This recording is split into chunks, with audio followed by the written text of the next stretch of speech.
সব জল্পনা-কল্পনার অবসান ঘটিয়ে ঢাকা ১৬ আসনের ভোটের মাঠে সাবেক তারকা ফুটবলার ও হেভিওয়েট বিএনপি প্রার্থী আমিনুল হককে হারিয়ে জয়ী হয়েছেন জামায়াতে ইসলামীর প্রার্থী মোহাম্মদ আব্দুল বাতেন। ১৩ ফেব্রুয়ারি সকাল ৮:১৮টায় ঢাকার বিভাগীয় কমিশনার ও রিটার্নিং কর্মকর্তা শরফ উদ্দিন আহমেদ চৌধুরী এই ফল ঘোষণা করেন। ঘোষিত ফলাফল অনুযায়ী জামায়াত প্রার্থী আব্দুল বাতেন পেয়েছেন মোট ৮৮,৮২৮ ভোট।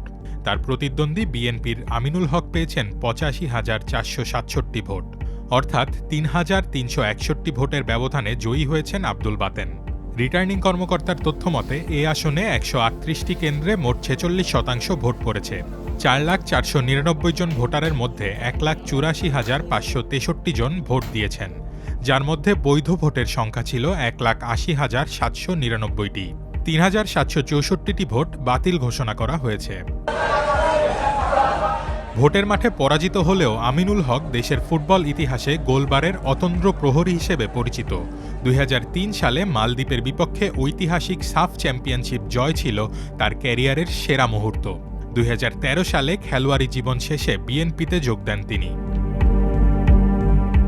আমিনুল হকের মতো তারকা খ্যাতি না থাকলেও বিজয়ী প্রার্থী আব্দুল বাতেনের পেশাগত জীবন অত্যন্ত বর্ণাঢ্য। তিনি ঢাকার শহীদ Bir Uttam lieutenant Anwar girls college, Chattogram cantonment public college এবং Rangpur cantonment public school and কলেজের অধ্যক্ষ হিসেবে দায়িত্ব পালন করেছেন। তারকা ফুটবলার আর সাবেক সেনা কর্মকর্তার এই দ্বৈরথ মিরপুরবাসীর নজর কেড়েছিল শুরু থেকেই। তবে ঢাকা ১৬ আসনের এই লড়াইয়ে শেষ পর্যন্ত জনগণের রায় গিয়েছে আব্দুল বাতেনের পক্ষে।